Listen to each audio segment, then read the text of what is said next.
Selamat pagi Oma Opa, Bapak Ibu, saudara-saudara yang terkasih dalam Kristus. Salam sejahtera untuk kita semua. Kembali lagi bersama saya Irma dan Oma Fang dalam acara Oke hari ini Orang Kudus hari ini, edisi 24 April 2023. Selamat pagi Oma Fang. Pagi juga. Apa kabar Oma? Baik, luar biasa. Puji Tuhan, sehat-sehat ya Oma. Ya. Oma cantik banget hari ini loh. Oma, kita hari ini mau bercerita tentang orang kudus siapa Oma? Santo Fidelis dari Sigmaringen. Santo Fidelis dari Sigmaringen. Beliau seorang martir ya Oma. Iya, Oke. betul. Oke Oma, bisa sebagai awal bisa Oma ceritakan kehidupan awal dari Santo Fidelis dari Sigmaringen ini Oma. Santo Fidelis berasal dari Jerman. Ia dilahirkan di Sigmaringen, Jerman pada tahun 1577. Ya. Ketika dibaptis oleh ayahnya diberi nama Markus. Markus. Markus Nama Rey, aslinya iya. Markus Rey. Ya. Fidelis bertumbuh dalam keluarga Rich atau Royce, di mana bapaknya seorang wali kota Jerman yang berpengaruh. Ya. Reitz mengakui bahwa Markus adalah seorang anak laki-laki yang sangat kuat. Dari kecil sudah terlihat bakatnya ya.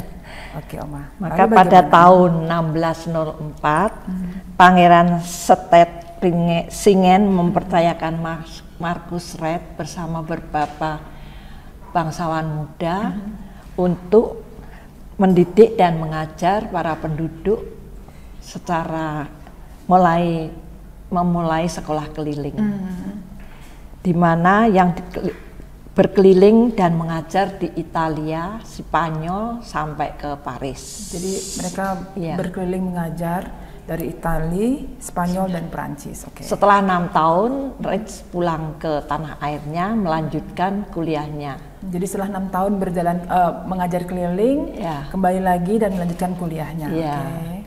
Sehingga di situ ia mendapatkan gelar sebagai seorang doktor, ahli hukum gereja dan sipil.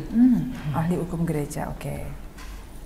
Semenjak itu ia berkarya sebagai seorang pengacara hukum. Karyanya dimulai dengan memberikan pembelaan terhadap orang-orang kecil sehingga dia mendapatkan julukan pengacara orang miskin. Pengacara orang miskin, ya. Karena ia rajin berdoa dan sering berlutut di depan altar hingga berjam-jam lamanya. Pembelaannya terhadap kaum miskin dan budi bahasanya ramah terhadap lawan-lawannya menyebabkan dia dikenal dan cintai banyak orang. Jadi Markus Reitz ini saat itu sudah menjadi pengacara yang hebat ya Oma ya, yang lebih banyak membela rakyat yang miskin. Dengan julukan pengacara orang miskin. Lalu bagaimana kisah panggilannya sehingga beliau masuk biara dan kisah pelayanan beliau? Kisah pengalamannya dia bersama para orang-orang miskin dan sederhana yang dibelanya membuat perubahan di dalam hidup rohaninya. Markus Reitz memutuskan untuk meninggalkan keduniawiannya sebagai seorang ahli hukum dan masuk dalam biara imam-imam Kapusin. Di sana ia menjalankan cara hidup yang keras dan doa yang mendalam. Sebelum mengucapkan kaul, ia menulis dalam surat antara lain, aku mempersembahkan jiwa dan ragaku selaku kurban yang hidup untuk selama-lamanya, guna mengabdi Allah yang maha mulia, Santa Perawan Maria yang tak bercela, dan Santo Fransiskus. Setelah itu dia mengganti namanya dengan nama biara, yaitu Fidelis.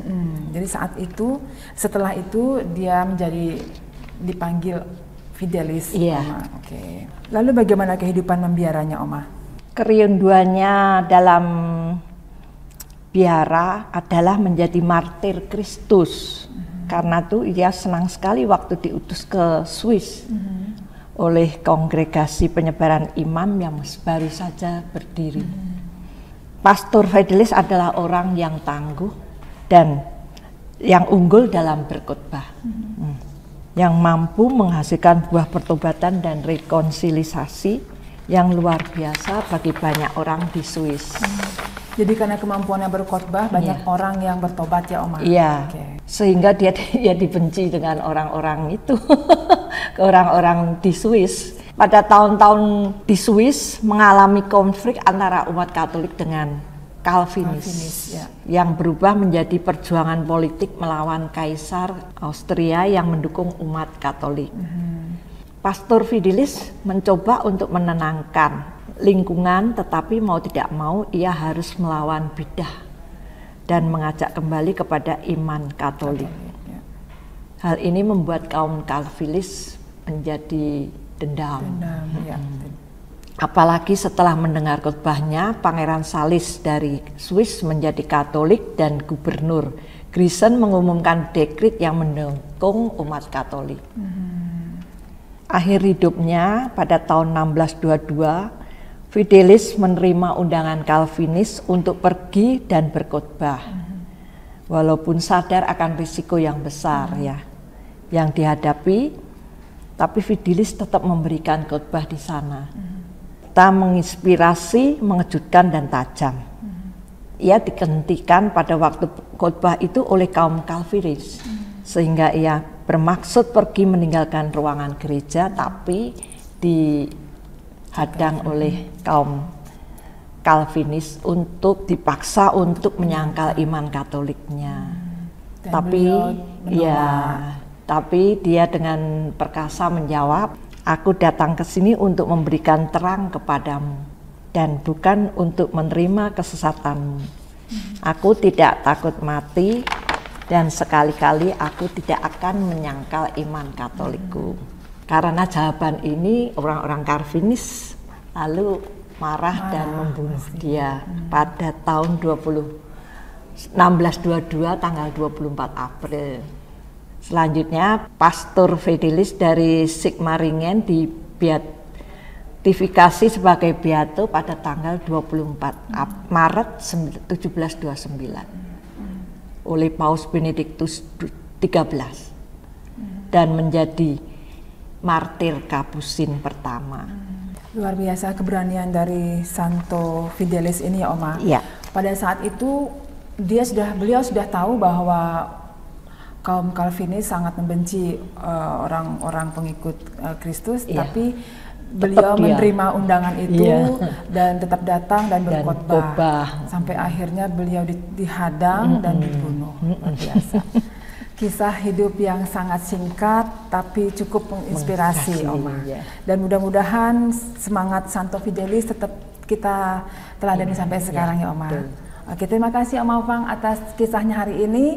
Dan sebelum kita tutup acara ini, marilah kita berdoa. Dalam nama Bapa, Putra dan Roh Kudus, amin. Santo Fidelis, doakanlah kami. Kemuliaan kepada Bapa dan Putra dan Roh Kudus, seperti pada permulaan, sekarang, selalu, dan sepanjang segala abad, amin.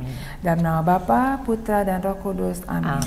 Oma Opa, Bapak Ibu, saudara-saudari yang terkasih dalam Kristus, terima kasih atas kebersamaan kita hari ini dan sampai jumpa dalam acara Oke Hari Ini, Orang Kudus Hari Ini berikutnya.